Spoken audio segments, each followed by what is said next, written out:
So today we are going to be learning the double crochet stitch. That's a single crochet in US terminology, but I use UK, so we're going to call it a double crochet. So I've done a little swatch here just so you can see how it looks when it's working up. This is, let me see, 1, 2, 3, 4, 5, 6 rows, I believe. 1, 2, 3, 4, 5, 6 rows, and your chain row there at the bottom.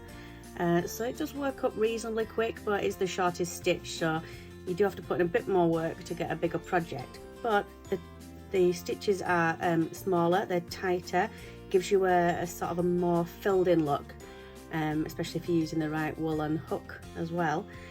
So let me just rotate and we can get started, and I'll show you how to do this stitch. So as you can see, we're at the beginning there. I've got the loop on my hook, so I'm just going to give it one chain there just to give it a bit of height. I'll call that a turning chain. There will be a video about that, or you can just sort of Google it or on YouTube or whatever, and you can look at what a turning chain is, but it's just basically to give you the right height for the stitch for that row.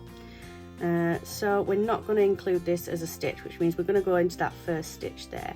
Sometimes, especially if it's a bigger stitch, a taller stitch like a treble, you might do 2 chains like this, and you would use that as your first stitch of that row. But we're not going to get into that right now. We're just going to keep here we go. Our one chain is just giving our height to start our row of double crochets. So there we go. You're going to want to make sure that loop's on your hook there.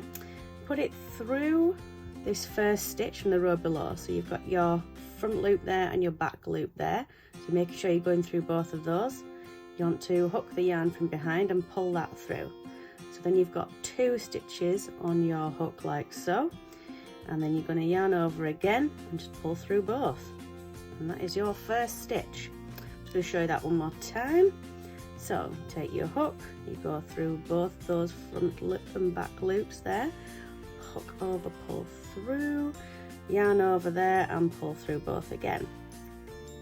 And one more time, put your hook through both stitches, hook over, pull it through, you've got 2, yarn over and pull through, and you can see there we've got 1, 2 and 3, and we're already flying through this row. I'll do a few more there just for you can see. Another one, that's your 4th, 5, 6, 7, 8, 9, 10, and I'm just going to keep going to the end of the row just so we can show you how to finish it.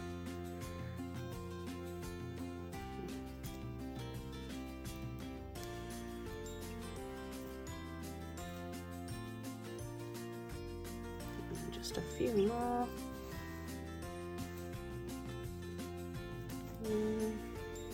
There we go. And we're on our last one there. So you can see that this little loop here, that's our turning chain. So we're going to ignore that because we're not counting our chain as a stitch. So this one here is your last one. Don't worry too much about trying to keep track of that, because you should be counting your stitches when you first start anyway, just to make sure that you've got the right amount there.